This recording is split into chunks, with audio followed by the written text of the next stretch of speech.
The following is a project of our nonprofit newsroom. Support Midcoast Morning and local journalism today at chly.ca/donate. Local news doesn't survive without local support.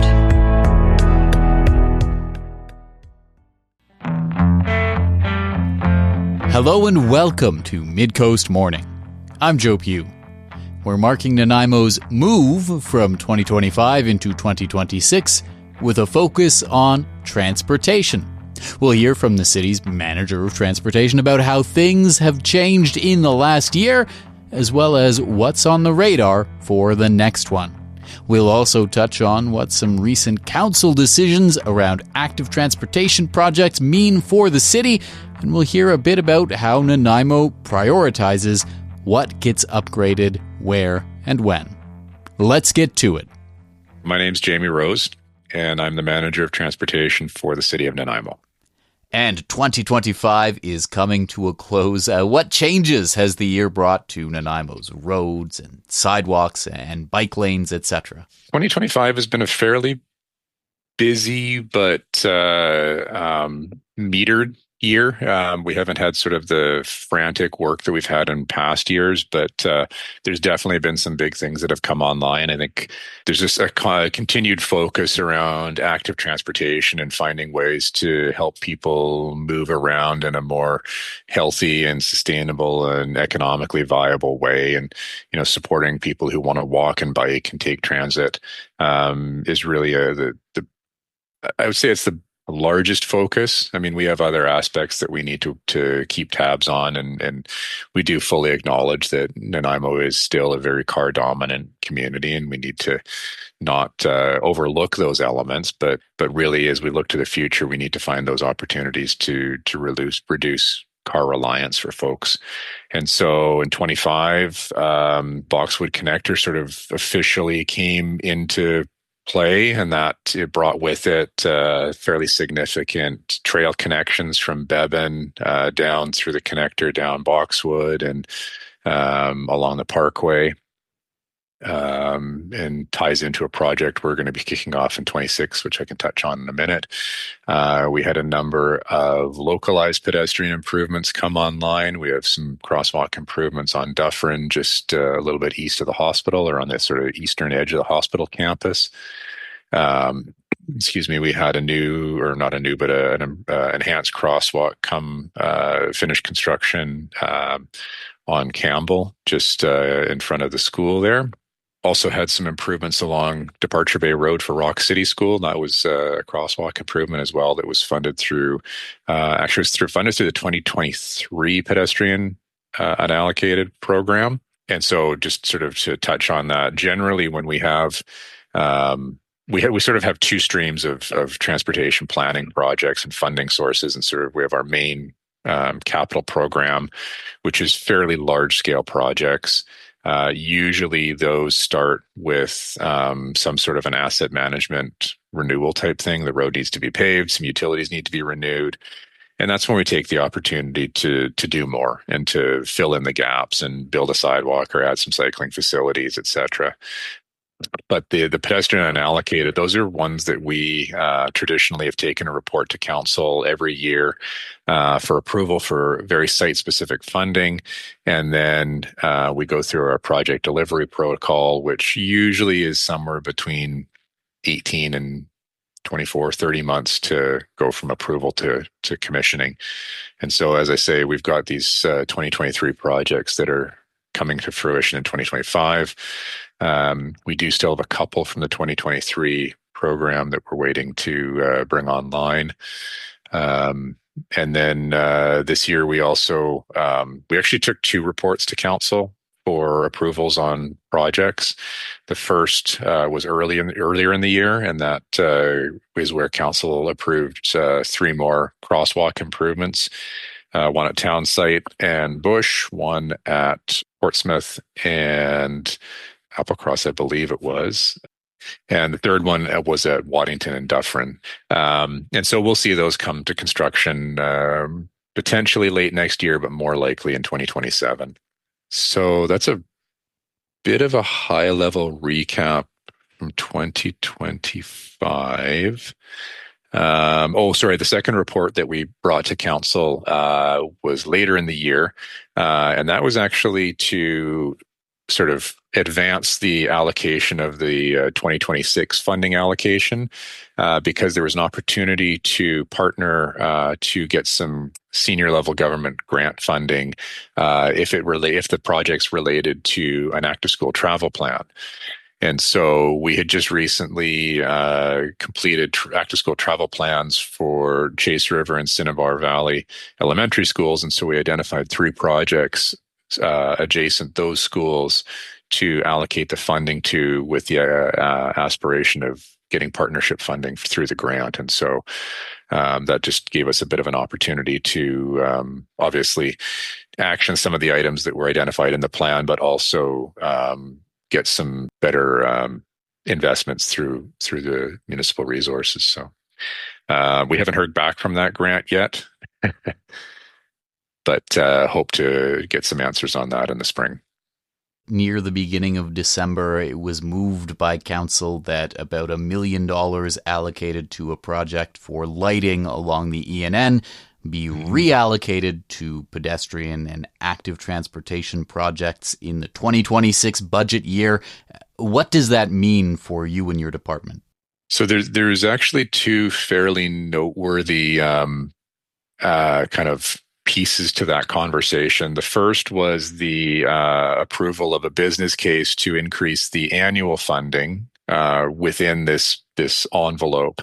And so just kind of recalling the pedestrian unallocated budget was created in about 2018, and that was standing at a regular $300,000 line item. Throughout COVID, there was a couple of times when council opted to increase that, but the base value was $300,000, and it was very explicit in that it was for pedestrian improvements. And so, with our business case, we identified that it may be there may be an opportunity to broaden that to all active transportation, and then we provided a couple of choices for council to find ways to accelerate bridging some of the gaps in the system, and they approved the option to add an additional $300,000 annually for the next 5 years. So over a 5-year horizon, we've got an additional $300,000 annually, which gives us a total of $600,000 a year to invest in active transportation. But as you noted, there was also a discussion around a project to light the ENN trail, sort of along the golf course section of the highway. And council, through some discussions, decided that they felt that it would be preferable to redistribute that into the active transportation pot. And so, as you noted, we've got close to $1.5 million next year to invest in more active transportation funding. And so we did allocate a portion of the 2026 funding or a sort of couple of months ago. And so we knew we had a little bit left, and so we had a plan to finish allocating that money early in the new year. But with this sort of increase in budget, we have a few ideas of what we want to do with it, but we're going to have to sort of drill into that a little bit better, acknowledging that this larger chunk of money gives us a bit better buying power and gives us a greater opportunity to make some big inroads into sort of full spectrum corridor improvements. And so not just necessarily intersection improvements for pedestrians, but potentially something along the lines of what's kind of coming along on Wallace Street right now, where we're reallocating some space and creating some buffered bike lanes in partnership with the adjacent development. So so that will be a report coming to council. I expect potentially middle of January, latest would be middle of February. So you have close to $1.5 million for next year on active transportation and pedestrian safety projects, and you've already allocated a little bit of that. Mid-January, you're going to be coming to council with suggestions on what you think you can do with the money. Is that a fair summation? I think we're going to come to council in January with a small portion just to sort of wrap up what we previously has sort of had in our minds as to how much money was left to spend. And now with this big injection, we're going to have to take a little bit more time to make sure we spend it wisely. And so I would expect that sometime later in the spring would be when we bring the report to allocate the full remaining allocation.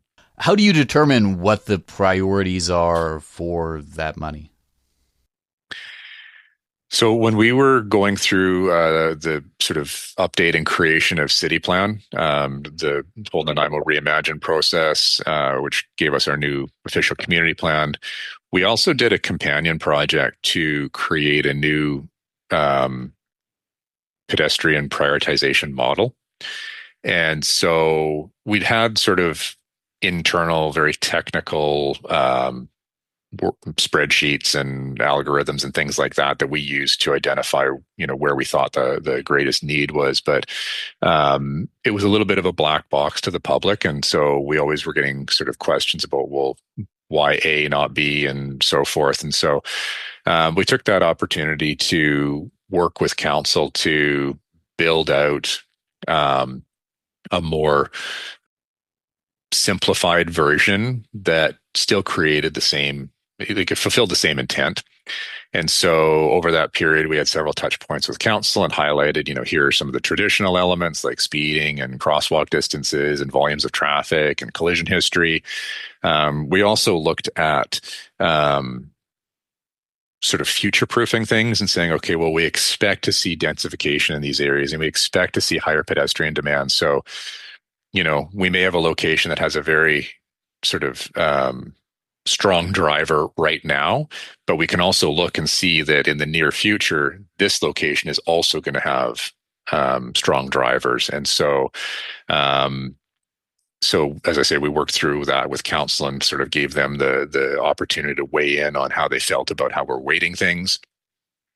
Through that process, we also added some social equity elements.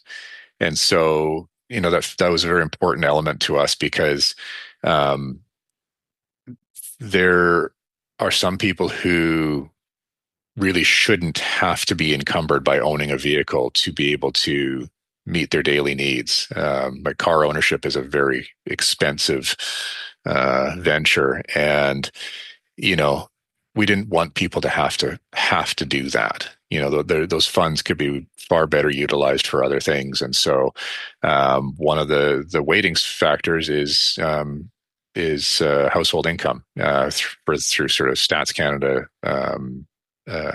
results. And so that sort of rounds out the sort of reactive, proactive, and then sort of really kind of aligning it with the values that the city's cast through City Plan. So areas with low household income, that might be a weighted factor in determining where you invest more funds in, say, pedestrian or cycling upgrades? Yeah, definitely. We really, I think the one way to sort of look at it is that there's in more affluent areas that, residents probably have a choice as to whether they drive their car or walk or bike, whereas some areas owning a vehicle is just not a choice. And, but we still want to ensure that those people have access to all of their essential daily needs. What kind of impact can people, members of the public living in Nanaimo, make on what the priorities list looks like?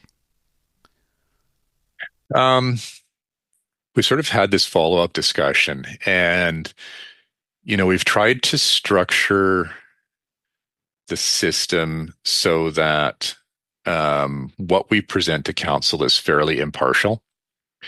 And so I think that the time and place where we would be seeking public feedback is in the creation of the process. And so the task that was done in sort of 22, 23, or 2021 and 22, I suppose, is really where we would be seeking the input to hear what the community's values are, and then enabling us to take those and say, okay, based on these value systems and this technical information, here's what we believe are the greatest benefits to the community. And then we have the option through the system we have established to take those recommendations to council, and they can sort of provide further guidance or direction if they believe we're off base, or if they think that we've got sort of two fairly closely weighted locations. They may say, well, maybe we want to go right and not left. And so we're always open to that feedback through council. What happens to something like the ENN Light project? So when the funds, it's voted to reallocate the funds to something else, what happens to that project on the priorities list? Is it kind of dormant until someone from, say, council brings it back, or does it come up again? I think there's probably a few different options. The one that sort of seems most probable to me is when it comes up for an asset renewal. So if it needs to be resurfaced, if there is, I don't think that section has any utilities under it, but if something, if there's sort of a peripheral in influence to it, that would be the time to add the lighting or add some landscaping and do that sort of task. As an example, so there's a future water main project. It's quite a few years out, but we do expect that it'll come forward in the next decade or so. Going from Rock City Road roughly along the ENN corridor up to Mostar. And so that would be an example of, when there's an opportunity to sort of make those enhancements, whether it's widening or adding lighting or things of that nature. So my suspicion is that would be the most probable path forward. There's always an opportunity for the project to come back through a different path. And so we may see that. I'm not really sure at this point. Midcoast Morning is part of our nonprofit newsroom project, supported by listeners like you.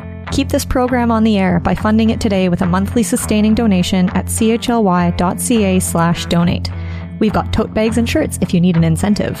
On today's program, we're talking about transportation in Nanaimo as we move from 2025 into 2026.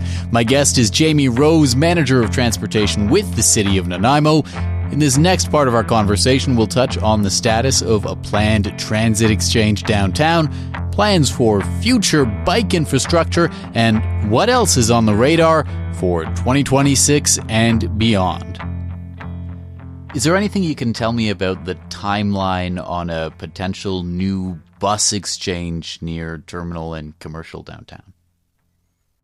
It's in stream. So we're working, and so it's been a bit of a complicated project because of the multi-governmental involvement. So we have both the city, the RDN, and BC Transit all playing a role in it. And so at this point, we've kind of advanced the city's component as far as we can go. And so now the project is actually in the hands of the RDN and BC Transit. And so it is moving forward. I don't, off the top of my head, have an updated schedule, but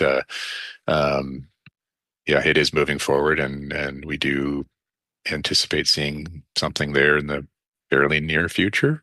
But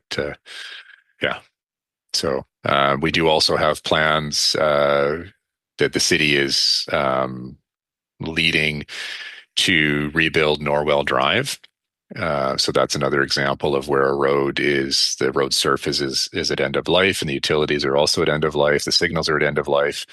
But we also know that exchange is going to be one of the most heavily used transit exchanges in the city when the transit redevelopment strategy kind of comes to full build out.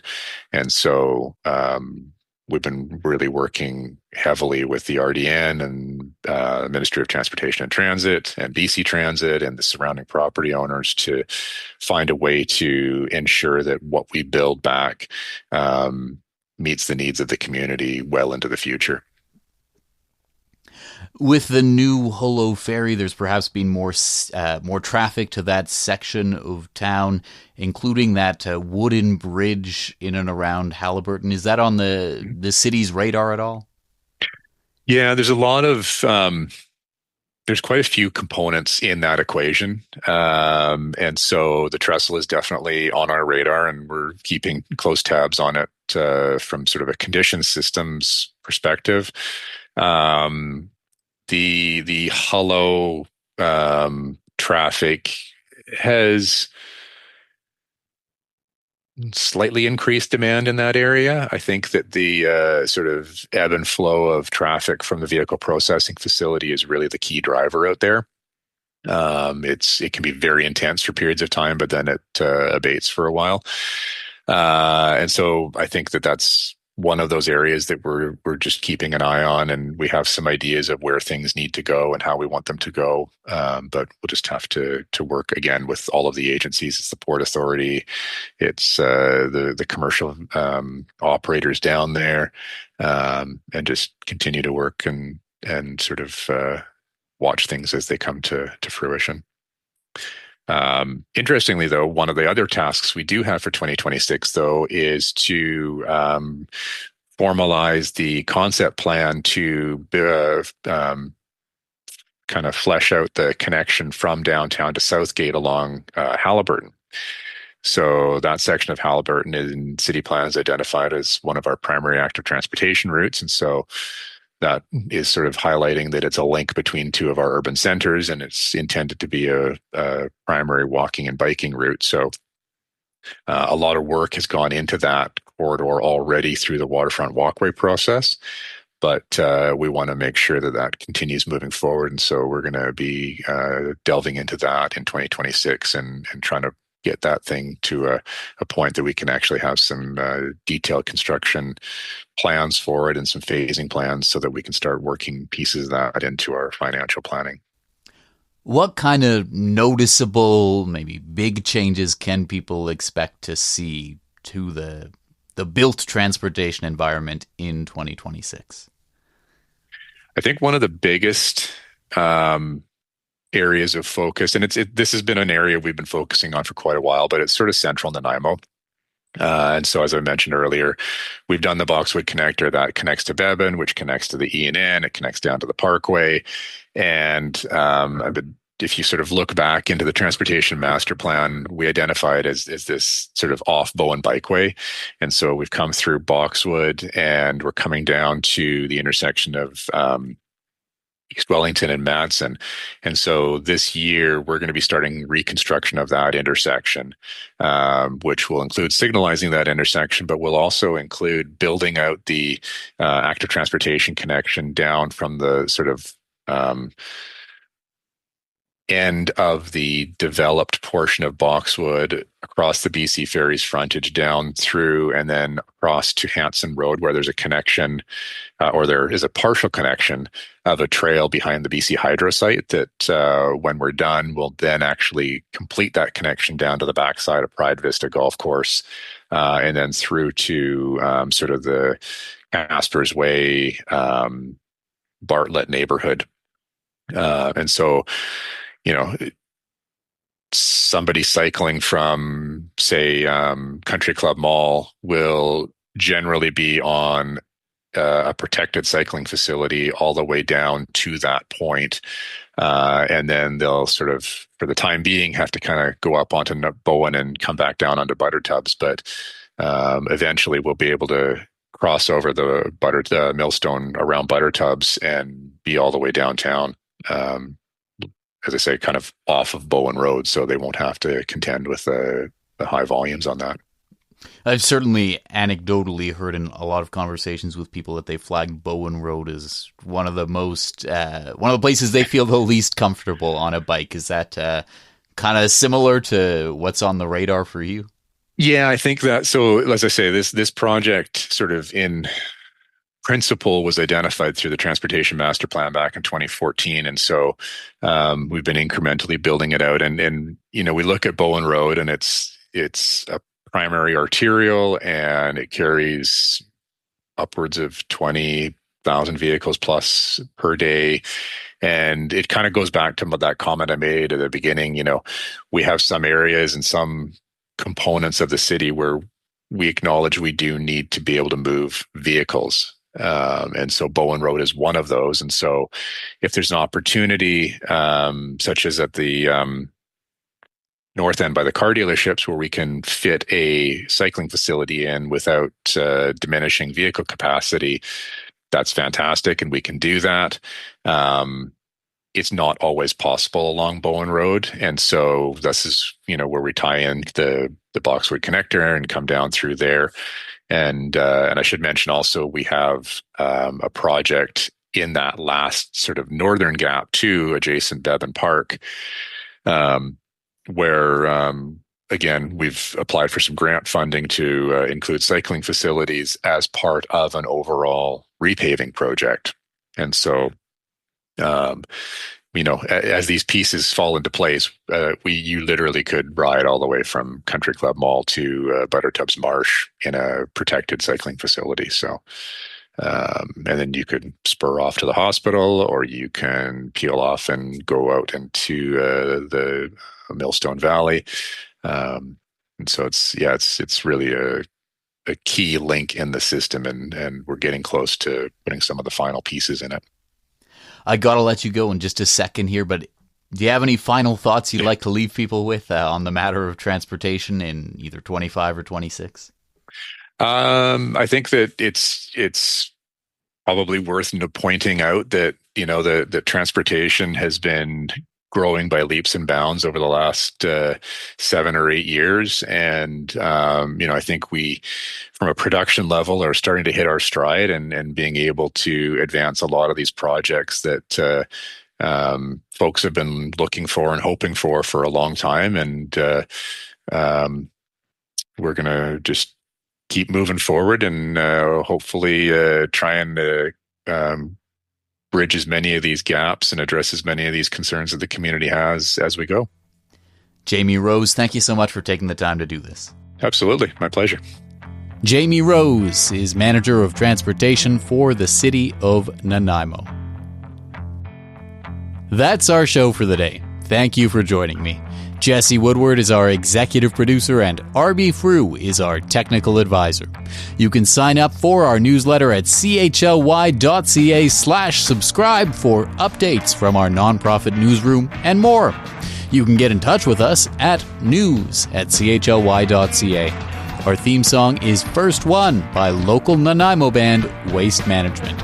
I'm Joe Pugh saying thank you for listening in 2025 and wishing you a happy new year.